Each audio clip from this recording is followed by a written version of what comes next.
Hello बच्चों। बेटा, हमने डेरिवेशंस के बारे में बात की थी, गैस लॉज के, on the basis of kinetic theory, जिसमें हमने स्टडी कर लिया था फर्स्ट बॉयल्स लॉ,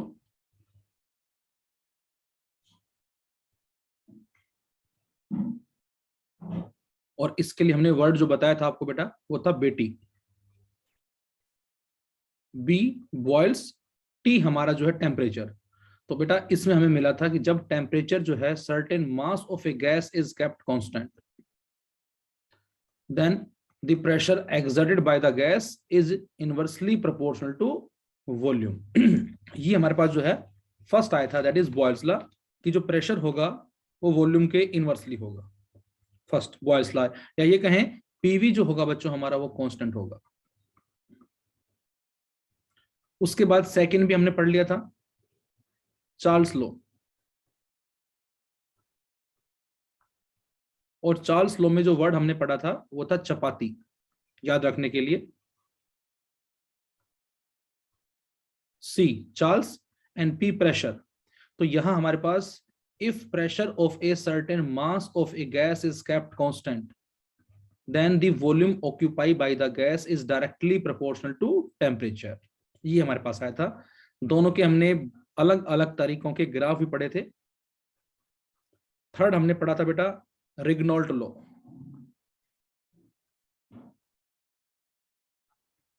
रिग्नॉल्ट्स लॉ, और इसका नाम क्या था हमारा, गे लुसाक, LUSSACS, लुसाक्स लॉ। इसमें रिग्नॉल्ट, इसमें हमने वर्ड याद किया था रवि, किसी स्टूडेंट का नाम है, R Regnault V volume. if volume of a certain mass of a gas is kept constant, then the pressure exerted by the gas is directly proportional to temperature। इसके बाद जो हमने फोर्थ स्टडी किया था बच्चों, वो स्टडी की थी बेटा हमने, that is perfect gas equation. Perfect gas equation ये भी हमने डिस्कस कर ली थी, PV is equal to RT।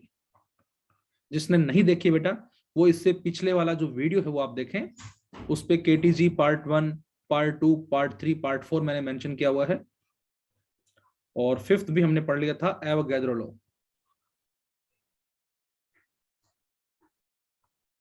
Avogadro's law, under identical conditions of temperature and pressure, if volume occupied by the gas is also same, then each gas contains equal number of molecules। तो ये भी हमने discuss कर लिया था। अब इस category में हमारे पास आता है number 6, and now we have number 6। अब हमारे पास नंबर 6 है बच्चों, तो ये हमें अब स्टडी करना है after Avogadro law. 6 is Gram's law of diffusion।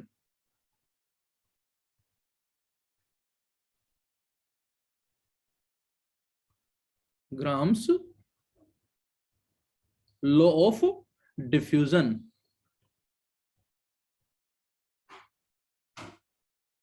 तो बेटा ग्राम्स लॉ ऑफ डिफ्यूजन जो है ये हमसे क्या कहता है, जरा देखें इसको, हम समझने की कोशिश करते हैं इसको हम। ग्राम्स लॉ ऑफ डिफ्यूजन तो ये हमसे कहता है बच्चों, it states that the rate of diffusion, the rate of diffusion,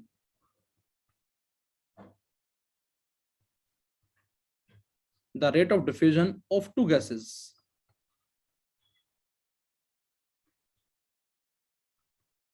the rate of diffusion of two gases are inversely proportional to, inversely proportional to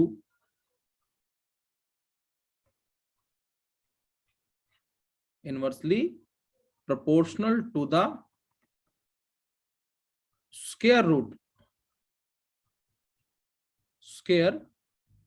root of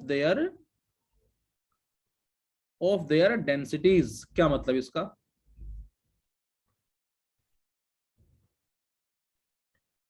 क्या मतलब बच्चों इसका, the rate of diffusion of two gases are inversely proportional to square root of their densities. क्या meaning इसका बच्चों?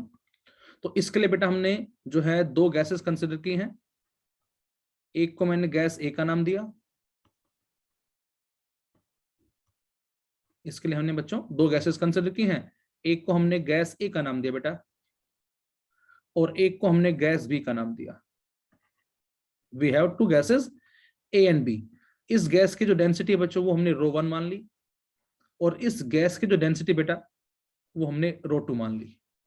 और जो gas के मॉलिक्यूल्स हैं उनकी आरएमएस स्पीड को मैंने C1 और C2 माना।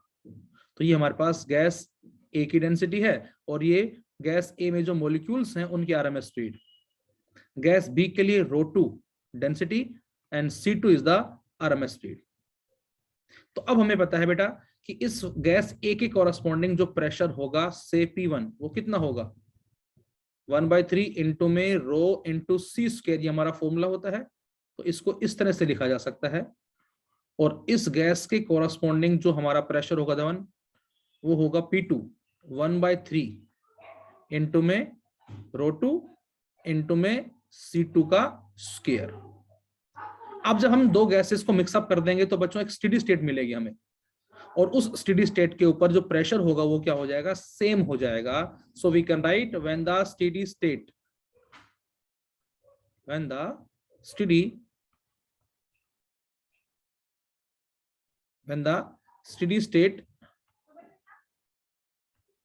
of diffusion, when the steady state of diffusion is reached, when the steady state of the diffusion is reached, then pressure becomes same, P1 will be equal to P2। अब इनकी values को रख दें हम जरा। तो यहां से 1/3 इंटू में रो 1 इंटू में C1 का square will be equal to 1/3 into में रो 2 इंटू में C2 का स्क्वायर। यहां से कैंसिल आउट हो जाएगा, और हम यहां से लिख सकते हैं बच्चों C1 अपॉन में C2, और इसका स्क्वायर चल ही रहा है, इक्वल टू किसके आएगा बेटा, ये आ जाएगा बच्चों रो 2 अपॉन में रो 1। इस तरह से लिखा जा सकता है। और हम इसको लिख सकते हैं बच्चों C1 upon C2 will be equal to rho 2 upon में रो 1, और इस सारे का रूट। बताएं, ये इस तरह से लिखा जा सकता है। अब हमें पता है बेटा क्या, कि जितना आरएमएस स्पीड ज्यादा होगी उतना डिफ्यूजन का जो रेट होगा, जो प्रोसेस होगा हमारा, वो फास्ट होगा। क्योंकि जो रेट ऑफ डिफ्यूजन होता है बच्चों गैसेस का, वो डायरेक्टली प्रोपोर्शनल बताया गया है किसके बेटा, आरएमएस स्पीड के। तो इसके बाद हम क्या बोल सकते हैं इसके अंदर, इसके बाद हम यहां पर लिख सकते हैं बच्चों क्या, यहां लिख देता हूं मैं। तो यहां लिखेंगे हम क्या, the rate of diffusion, the rate of diffusion is of a gas, बोलते हैं हम, of a gas is directly proportional to किसके, root mean square RMS velocity, RMS velocity के डायरेक्टली होता है।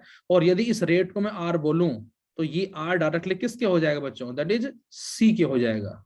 सो वी कैन से R1 directly C1 and R2 directly C2।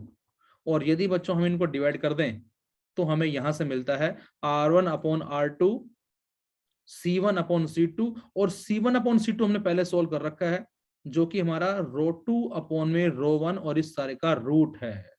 तो यहां से अब आपको साफ नजर आ रहा है, दिखाई दे रहा है, this R1 is inversely proportional to root rho 1 and this R2 is also inversely proportional to root rho 2। तो इसका मतलब कंक्लूजन में हम क्या बोल सकते हैं बच्चों, बोलो। कंक्लूजन में हम यहां से क्या लिख सकते हैं, हम लिख सकते हैं कि जो R1 है बेटा और जो R2 है, जो कि हमारा C1 अपॉन C2 के बराबर है, और ये हमारा किसके बराबर है बच्चों, रो 2 अपॉन में रो 1 और इस सारे का root. So finally we can say this R is inversely proportional to root rho, square root of density हमारे पास जो है इस तरह से आ जाएगा। तो ये कहता है हमसे Graham's law of diffusion, the rate of diffusion of two gases inversely proportional to square root of their densities. और इसी कैटेगरी में हमारा जो नेक्स्ट है number 6-7, that is Dalton law of partial pressure. Dalton's law of partial pressure. Dalton's law of partial pressure, ये हमसे क्या कहता है जरा देखें हम इसको। तो बच्चों ये हमसे कहता है, एक मिनट जरा होल्ड करें जरा, एक मिनट बच्चे।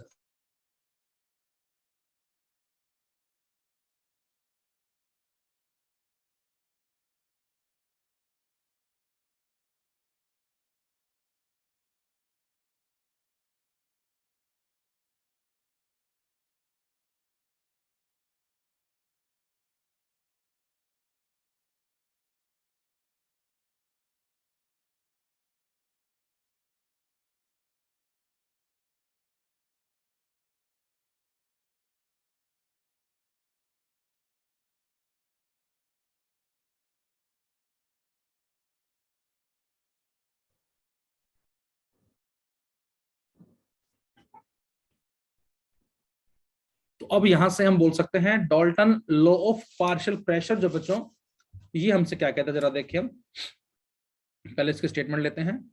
तो आंसर है it state that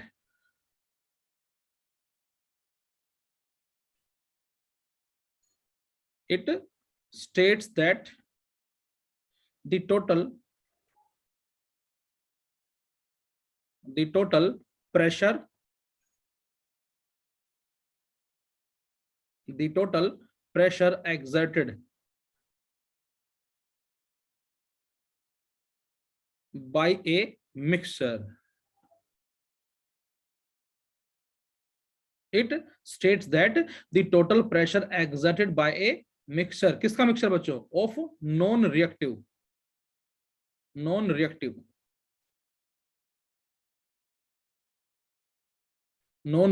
ideal gases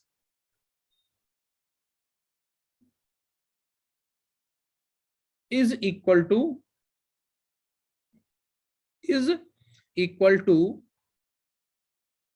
sum of partial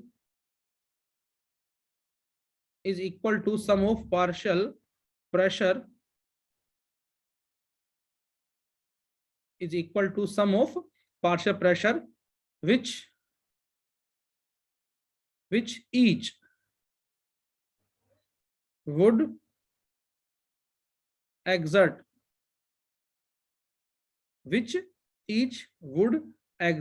if it alone occupied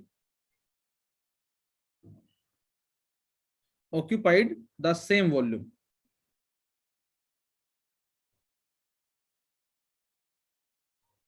Occupied the same volume at the given temperature.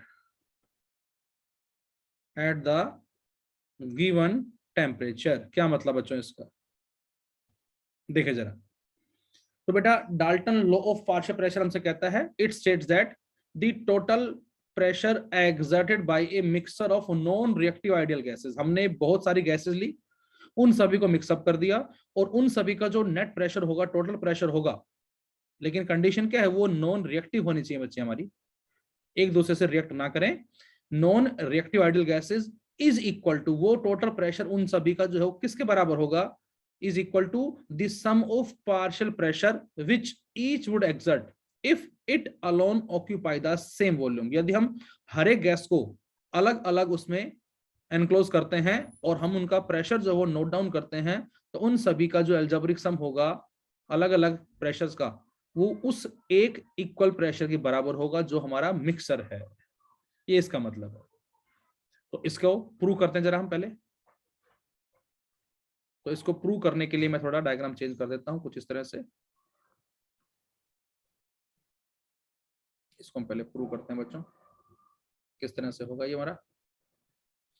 तो यहां से सबसे पहले बेटा हमने क्या किया, देखें जरा, सबसे पहले हमने लिया क्या, हमने जो है मान लिया कि हमने number of non reactive ideal gases ली हैं और उन सभी को किसी वेसल के अंदर एनक्लोज कर दिया। सपोज ये हमारा वेसल है कोई, और इस वेसल के अंदर हमने उन गैसेस को क्या कर दिया, जस्ट एनक्लोज कर दिया like this.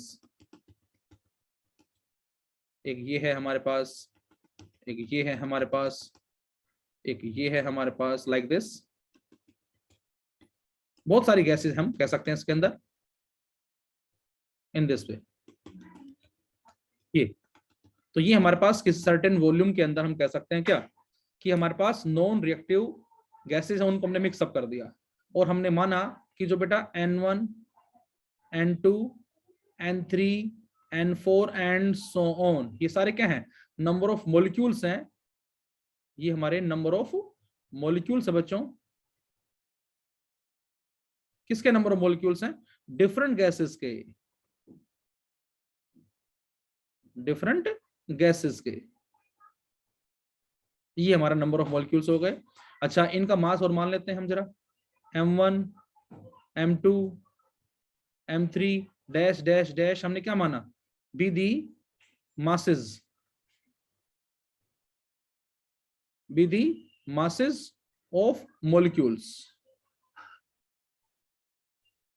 be the masses of molecules of different gases, of different gases। जो अलग अलग गैस है हमारे पास, उनमें हमने माना gas A, gas B, gas C, gas D and so on.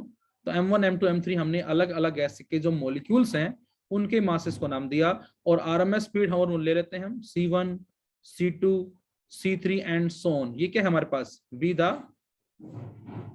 Root mean square velocities, root mean square velocities of molecules, of molecules किसमें, in different gases,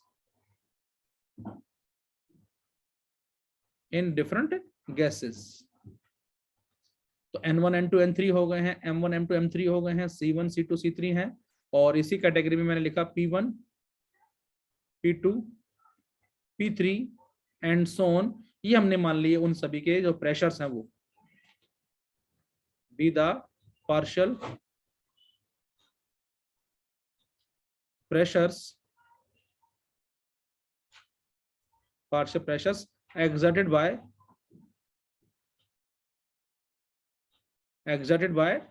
various gases, various gases। तो ये हमारे पास हो गया। तो अब यदि हमसे कहा जाए बच्चों, जो P1 होगा पहली गैस का प्रेशर वो कितना होगा, using the formula 1/3 mc²/v, 1/3 into m। उस कैपिटल M को बच्चों हम क्या लिख सकते हैं, स्मॉल m1 इंटू में स्मॉल n1। ये हमारा गैस A का मास आ गया। अच्छा, उसमें C दैट इज C1 का स्क्वायर हो गया, और वॉल्यूम यहां पर भी है, ये आ जाएगा P1। अच्छा, बजाय A गैस के हम B गैस की बात करें, तो B गैस के लिए प्रेशर कितना होगा, 1/3 इंटू M2 इंटू N2, ये मास हो गया बच्चों। C2 हमारे पास उसकी आरएमएस स्पीड है और वॉल्यूम भी है। इसी तरह से P3 लिख सकते हैं आप, इसी तरह से P4 लिख सकते हैं आप। और यदि बच्चों इन सभी को हम एल्जेब्रिकली ऐड कर दें तो हमें क्या मिलेगा, देखें जरा। अब जरा मैं इनको ऐड कर रहा हूं, मैं अब इनको कर देते हैं हम ऐड, ये ले लेते हैं जरा। अब यहां से जो P, नहीं कलर्स नहीं जम रहा कुछ, अब यहां से बच्चों P जो है हमारा वो क्या होगा, देखें जरा। तो ये मैंने लिखा P नेट, इन सभी को ऐड कर दिया हमने, दैट इज P1, मतलब इसको आप बोल सकते हैं कुछ ऐसे।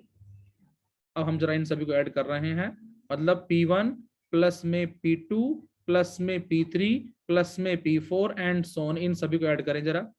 तो ये मिलता है बेटा हमें 1/3 इंटू में M1 इंटू में N1 इंटू में C1 का square by V plus 1/3 into M2 into N2 into C2 का square by V plus 1/3 into में M3 इंटू में N3 इंटू में C3 का square by V and so on.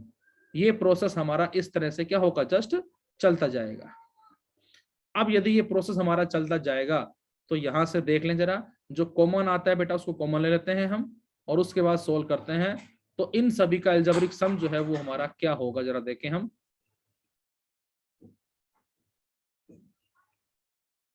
एक minute इसको क्लियर कर देता हूं मैं। तो अब यहां से बताएं जरा, तो यहां से बच्चों हमारे पास जो है देखो, कॉमन हमने क्या लिया, लेफ्ट में हमारा चल रहा है P1 plus P2 plus P3 plus P4 and so on, और राइट साइड से बेटा हमने 1/3 भी कॉमन ले लिया और साथ में V भी कॉमन ले लिया। तो अंदर बचा हमारे पास क्या, that is M1 into N1 into C1 का स्क्वायर प्लस में M2 into N2 into C2 का स्क्वायर प्लस में M3 N3 C3 का स्क्वायर एंड सो ऑन। ये हमारे पास आ गई। Suppose this is equation number 1। अब यदि हम कहें क्या कि what we can say about the temperature of all gases in the mixer, इस मिक्सर के अंदर बच्चों अब क्या होगा, तो आंसर है द टेम्परेचर, लिखेंगे हम the temperature of all the gases in mixer is same. अब यदि टेम्परेचर सेम है तो उससे क्या बेनिफिट होगा, तो बेटा हमने पढ़ा था क्या, द एवरेज काइनेटिक एनर्जी पर मॉलिक्यूल ऑफ द गैस। सोचो जरा क्या था वो, द एवरेज काइनेटिक एनर्जी पर मॉलिक्यूल ऑफ द गैस, वो हमारा आया था बच्चों हाफ mc², और ये बराबर किसके आया था बेटा, ये आया था 3/2 इंटू kb/t। इसको सोचे जरा, ये हमारे पास आया था। तो इसका मतलब क्या हुआ, इसका मतलब हम लिख सकते हैं हाफ इंटू में M1 इंटू में C1 का स्क्वायर जो है पहली गैस का, वो बराबर होगा half into M2 into C2 का स्क्वायर। ये बराबर किसके होगा, half into M3 into C3 का स्क्वायर। ये बराबर किसके होगा, dash dash dash equal to half MC²। ये बराबर हाफ MC² के होगा, और ये बराबर हमारा 3/2 kb/t के होता है। तो इसका मतलब हम half M1 C1 square half M2 C2 square को हाफ MC² भी लिख सकते हैं। तो यहां से हमारा और आंसर जो है वो क्या आएगा, यदि इसको आगे हम एक्सप्लेन करें तो यहां से देख लें जरा,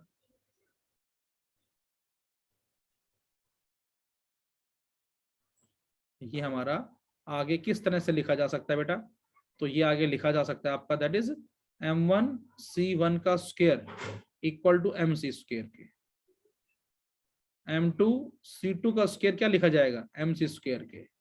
इसी तरह से M3 C3 का स्क्वायर क्या लिखा जाएगा, MC² के। क्यों कि जब इनको हम कंपेयर करेंगे तो बच्चों हाफ से हाफ कट जाएगा, और इन सभी को रख दो आप इक्वेशन फर्स्ट के अंदर। तो जैसे ही इन सभी को हम पुट करते हैं इक्वेशन फर्स्ट के अंदर, तो हमें फर्स्ट इक्वेशन से क्या मिलता है, देखे जरा बच्चों।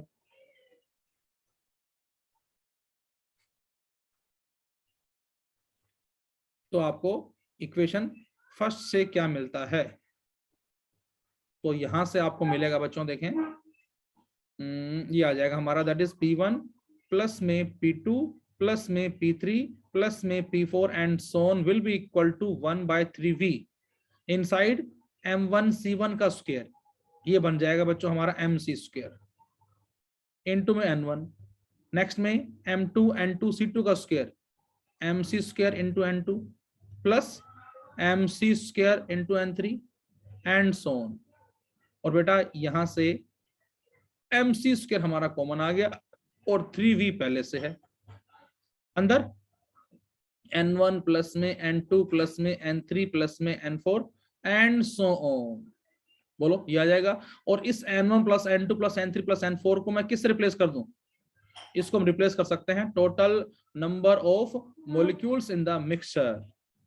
इसको हम रिप्लेस कर देते हैं, सपोज करो किससे, N से रिप्लेस कर देते हैं, N equal to N1 plus में N2 प्लस में N3 total number of molecules.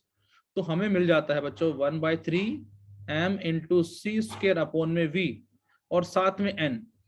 और बेटा small m into small n को मैंने क्या लिखा, इसको मैंने कैपिटल M लिख दिया इंटू C² लिख दिया और अपॉन में V है ही। और ये बच्चों क्या बन गया, P। ये हमारा क्या बन गया, total pressure exerted by the mixer. लेके क्या चले थे बच्चों हम, P1 plus P2 plus P3, क्या गया हमारा, P के बराबर आ गया। सो वी कैन से P1 प्लस में P2 प्लस में P3 will be equal to P। तो यही हमसे कहना चाह रहा है क्या, Dalton law of partial pressure. तो ये हमारे पास कहलाते हैं बच्चों गैस लॉज।